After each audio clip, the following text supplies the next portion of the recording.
दोस्तों ये तो हम सभी लोग जानते ही हैं कि लाइफ में सभी लोगों की प्रायोरिटीज़ अलग अलग होती हैं, सभी लोगों के अलग अलग गोल्स होते हैं। पर एक चीज़ सभी लोगों में कॉमन पाई जाती है, वो है लाइफ में खुश रहने की एक इच्छा। सभी लोगों को लाइफ में खुश रहना है, ये हमारा अल्टीमेट ऑब्जेक्टिव है लाइफ का। इसके लिए हम लोग क्या करते हैं, कई सारे हम लोग एफ़र्ट्स करते हैं कि ज़्यादा से ज़्यादा हम लोग हमारी लाइफ में खुश रहें।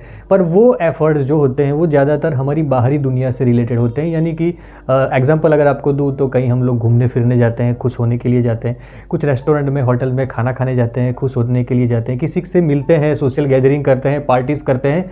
तो इन सभी के पीछे हमारा अल्टीमेट ऑब्जेक्टिव होता है खुश रहना। पर प्रॉब्लम यह है कि ये जो सारी खुशियाँ हैं वो लॉन्ग टर्म तक रहती नहीं है। थोड़े समय के बाद में फिर से हमें नॉर्मल रूटीन लाइफ के अंदर फिर से वो बोरिंगनेस स्टार्ट हो जाती है, फिर से हमें लगता है कि कुछ मिसिंग आउट है। तो ये चीज़ क्या है, इसे हमें समझना ज़रूरी है, क्योंकि जब तक हम लोग खुशी के लिए सेल्फ डिपेंडेंट नहीं होंगे, हमारी खुशी हमारे व्यक्तित्व से, हमारे अंदर से नहीं आती होगी, तब तक हम लोग छोटी छोटी खुशियाँ या बाहरी खुशियों के ऊपर डिपेंडेंट रहेंगे।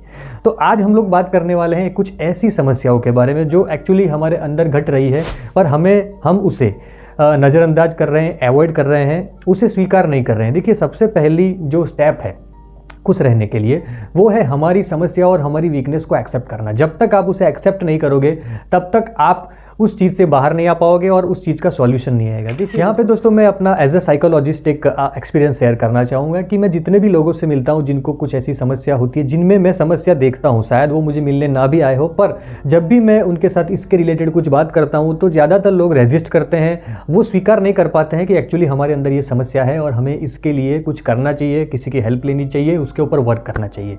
तो आज मैं आपको ऐसी 7 ऐसी चीज़ें बताऊंगा जो हमारे अंदर अगर हम देखते हैं तो हमें इसके ऊपर वर्क करना चाहिए, और अगर हम इसके ऊपर वर्क करेंगे तो हमें ज़्यादा बेटर फील होगा, हमारी खुशी जो होगी वो सेल्फ डिपेंडेंट खुशी होगी और ज़्यादा लंबे समय तक हम लोग खुश रह पाएंगे। और उसके लिए, खुश रहने के लिए हमें ज़्यादा बाहरी चीज़ों के ऊपर डिपेंडेंट नहीं रहना पड़ेगा। तो ऐसी कौन सी चीज़ें हैं, उसके ऊपर आज हम लोग बात करने वाले हैं। सबसे पहले आप सभी से मेरा रिक्वेस्ट है कि अगर आप इस चैनल पर पहली बार आए हैं तो चैनल को सब्सक्राइब करना ना भूलें।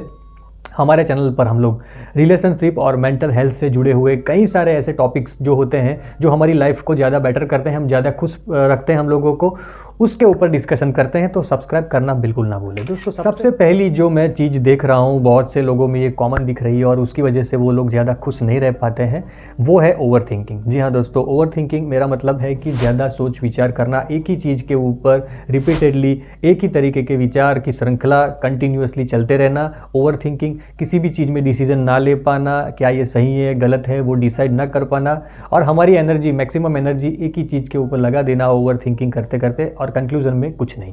तो ये जो सारा प्रॉब्लम है वो कई सारे लोगों में देखा जा रहा है और उसकी वजह से वो कहीं ना कहीं लाइफ में एकदम से वो स्टकअप हो गए हैं, वो कंफ्यूज हो रहे हैं, और उसकी वजह से उनको लगता है कि लाइफ में कुछ मज़ा नहीं आ रहा है, कुछ समस्या है, पर मैं समझ नहीं पा रहा हूँ क्या समस्या है। तो अगर आप ओवर थिंकिंग करते हैं, ज़्यादा ओवर थिंकिंग करते हैं, तो चांसेस है कि आप खुश नहीं रह पाएंगे। दूसरी जो चीज़ है वो मैंने देखी है, वो है सेल्फ केयर को निगलेक्ट करना, यानी कि खुद का ख्याल ना रखना। ज़्यादातर मैंने ये चीज़ फीमेल्स में देखी है, और वो भी 40s के अराउंड जो फीमेल्स होती है उन लोगों में देखी है। वो अपने घर में या अपने काम में इतनी उलझ जाती है, अपने बच्चों में वगैरह में, तो वो अपना खुद का ख्याल नहीं रखती है। तो ये जो समस्या है वो उनके लिए मेंटल हेल्थ से जुड़ी हुई समस्या पैदा कर सकता है। तो अगर आप सेल्फ केयर को अवॉइड कर रहे हैं तो समझ लीजिए कि ये भी एक आपके अंदर वीकनेस है, ये समस्या है, वो आगे जाके आपको तकलीफ दे सकती है। तो यहाँ पर तीसरी जो समस्या है वो है, ज़्यादा हम भूतकाल में रहते हैं, लिविंग इन पास्ट, यानी जो हमारी पास्ट की लाइफ होती है उसके बारे में ज़्यादा एनालिसिस करते हैं, ज़्यादा सोच विचार करते हैं, ज़्यादा रिग्रेट्स करते हैं कि काश हमने ऐसा किया होता, काश हमने वैसा किया होता, काश हमारे साथ ये हो जाता, काश हमने ये चुन लिया होता। ये जो सारी चीज़ें हैं ये हमें ज़्यादा डिप्रेशन में भेज देती है, और ज़्यादातर हम लोग इसको लेकर चिंतित रहते हैं कि हमारी चॉइस गलत थी, हमारा कॉन्फिडेंस लेवल इससे बढ़ नहीं पाता है। तो जो लोग ज़्यादा पास्ट में रहते हैं, पास्ट के ज़्यादा ख्याल करते हैं, उन लोगों को भी ये मेंटल समस्या पैदा हो सकती है और उसकी वजह से वो प्रेजेंट में खुश नहीं रह पाते हैं। तो ये चौथी चीज़ जो मैंने देखी है वो है अवॉइडिंग चैलेंजेस, यानी कि कोई भी ऐसी चैलेंज लाइफ में ना लेना, कोई भी ऐसी चीज़ ना करना जिससे हम हमारे कंफर्ट जोन से बाहर आ सके। देखिए, लाइफ में खुश रहने के लिए हमें कुछ ना कुछ नया करना बहुत ही ज़रूरी होता है, कुछ ना कुछ चैलेंजेस लेने बहुत ही ज़रूरी होते हैं, क्योंकि जब भी हमारी लाइफ मोनोटोनस हो जाती है, एक ही वे में हम लोग चल रहे होते हैं सुबह से लेकर शाम तक, तब हम लोग ज़्यादा खुश नहीं रह पाते हैं और बोरिंगनेस बढ़ जाती है। तो यहाँ पर जो लोग ज़्यादा चैलेंज नहीं ले पाते हैं, ज़्यादा चेंज से डरते हैं, अवॉइड करते हैं, वो लोग भी ज़्यादा खुश नहीं रह पाते हैं। तो चेंज को एक्सेप्ट करना ये भी काफ़ी ज़रूरी हो गया है। और पांचवी चीज़ जो है वो है रिलेशनशिप को इम्पोर्टेंस ना देना। देखिए, कई सारे मैंने ऐसे लोग देखे हैं जो शायद अपनी लाइफ में एक या दो लोगों को ही थोड़ा बहुत इंपॉर्टेंस देते हैं, जैसे कि उनका परिवार हो गया, उनकी जो वो सराउंडिंग्स में एक दो लोग होते हैं उनको ही इंपॉर्टेंस देते हैं, पर ज़्यादा लोगों को इम्पोर्टेंस, यानी जिसके साथ वो काम करते हैं, उनके जो दोस्त होते हैं या आस पड़ोस के लोग होते हैं, उनको ज़्यादा इम्पोर्टेंस नहीं देते हैं। उसकी वजह से भी उनकी लाइफ में जो सही में जो खुशी होनी चाहिए वो हो नहीं पा रही, क्योंकि वो ज़्यादा लोगों के ऊपर ट्रस्ट नहीं कर पाते हैं। तो ट्रस्ट एक इश्यू बन जाता है उनके लिए। तो जब भी हम ट्रस्ट इश्यूज से पीड़ित होते हैं तो उसकी वजह से हम ज़्यादा दुखी रहने लगते हैं और वो हम समझ नहीं पाते हैं कि एक्चुअली हमारे अंदर ऐसी क्या चीज़ चल रही है जिसकी वजह से ये समस्या आ रही है। तो ये जो सिचुएशन है उसके लिए हमें ज़रूर से वर्क करना चाहिए, उसके ऊपर ध्यान केंद्रित करना चाहिए रिलेशनशिप को, और ज़्यादा ब्रॉड स्पेक्ट्रम पे थोड़ा हमें इंपॉर्टेंस देना बहुत ही ज़रूरी है। छठी चीज़ है माफ़ नहीं कर पाना, खुद को और दूसरों को।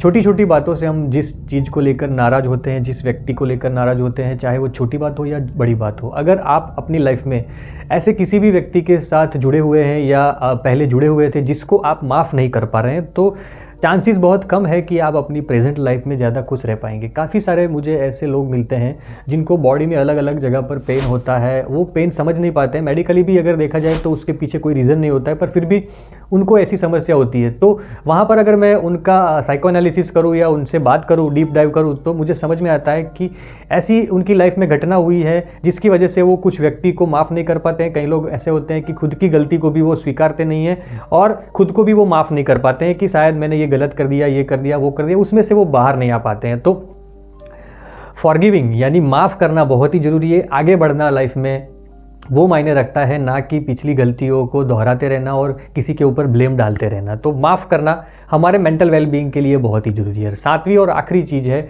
नॉट एक्सेप्टिंग चेंजेस, यानी को परिवर्तन को स्वीकार ना करना। देखिए, लाइफ में जो चल रहा है हमारे, वो आगे जाके कहीं ना कहीं बदलने वाला है। सिचुएशन सेम नहीं रहने वाली है, सिचुएशन लगातार बदलेगी। ऐसा भी नहीं है कि सिचुएशन को हम लोग पहले से समझ लेंगे, प्रिडिक्ट कर लेंगे कि ऐसा ही होने वाला है। हमारे दिमाग में अगर ये ख्याल बैठ गया कि ऐसा ही होगा या ऐसा ही होना चाहिए, तो अगर सिचुएशन कुछ और होती है, कुछ ज़्यादा बिगड़ती है, तो हम लोग उसे डाइजेस्ट नहीं कर पाएंगे और फ्यूचर में जाके हमें ये समस्या होगी ही होगी कि हम लोग उस चीज़ को एक्सेप्ट नहीं कर पाएंगे और खुश नहीं रह पाएंगे। तो दोस्तों, यहाँ पर मैंने जो 7 चीज़ें बताई वो नॉर्मल भी हमारे लाइफ में घटती रहती है, पर उसके ऊपर हम लोग ध्यान नहीं देते हैं और हम हमारी खुशी की तलाश बाहरी दुनिया में करते हैं। पर शायद आप लोग उस चीज़ पर ध्यान ना दे के अपने ऊपर ध्यान दें, तो मुझे लगता है कि आप लाइफ में सस्टेनेबल हैप्पीनेस, यानी कि आपकी खुशी ऐसी होगी जो लॉन्ग टर्म तक चलेगी और आप इसके लिए किसी के ऊपर भी डिपेंडेंट नहीं रहेंगे। अगर आपको इसके लिए कुछ टेक्निकल हेल्प चाहिए या आप कुछ स्पेशलिस्ट से भी मिलना चाहते हैं तो जैसे कि मेरे जैसे कोई स्पेशलिस्ट व्यक्ति हो जिससे आप बात करके अपना जो ये इश्यू है वो रिजोल्व करना चाहे, तो भी आप कर सकते हैं। स्क्रीन पर दिए गए नंबर से आप ऑनलाइन अपॉइंटमेंट बुक करके आप बात कर सकते हैं। इसके रिलेटेड हम लोग जो भी बेस्ट सॉल्यूशन होगा वो निकालने की कोशिश करेंगे। ये टॉपिक आपको कैसा लगा, मुझे ज़रूर से आप अपना फीडबैक कमेंट सेक्शन में बताएं, और किसी और टॉपिक के ऊपर भी अगर आप डिस्कशन चाहते हैं तो मुझे ज़रूर से कमेंट सेक्शन में अपना सजेशन दें। फिर से एक बार कहूँगा कि वीडियो अगर आपको अच्छा लगता है तो लाइक ज़रूर से कर दीजिए और दूसरे लोगों के साथ शेयर भी करिए, ताकि अगर कोई ऐसी परिस्थिति में अपनी लाइफ में है तो उससे बाहर निकलने का उनको रास्ता मिल जाए। फिर मिलेंगे नए विषय के साथ में। Thank you very much.